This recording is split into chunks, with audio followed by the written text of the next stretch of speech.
അസുരന്മാരുമായി നിരന്തരം യുദ്ധത്തിലേർപ്പെട്ടിരുന്ന കാലത്ത് തങ്ങളുടെ വിജയത്തിനായി ദേവകൾ ബൃഹസ്പതിയെ തങ്ങളുടെ ഗുരുവായി സ്വീകരിച്ചു.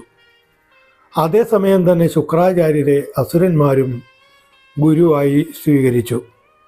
ദേവന്മാരും അസുരന്മാരും നിരന്തരം യുദ്ധത്തിലേർപ്പെട്ടു.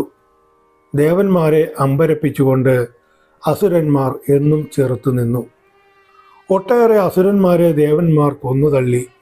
എങ്കിലും അവരുടെ സൈന്യത്തിൽ ഒരു കുറവും കാണാനില്ലായിരുന്നു. ഇതിൻ്റെ രഹസ്യം എന്തെന്ന് അന്വേഷിച്ച ദേവന്മാർക്ക് മനസ്സിലായി ശുക്രമഹർഷിയാണ് അതിന് പിന്നിലെന്ന്. ശുക്രാചാര്യർ മൃതസഞ്ജീവനി മന്ത്രത്താൽ മരിച്ചു വീഴുന്ന ഓരോ അസുരനെയും വീണ്ടും ജീവിപ്പിച്ചു പോന്നു. ഇതിൽ ദേവന്മാർ നിരാശരായി. ഈ പ്രതിസന്ധിയിൽ നിന്ന് രക്ഷ നേടാൻ ദേവന്മാർ ആലോചിച്ച് ഒരു ഉപായം കണ്ടെത്തി.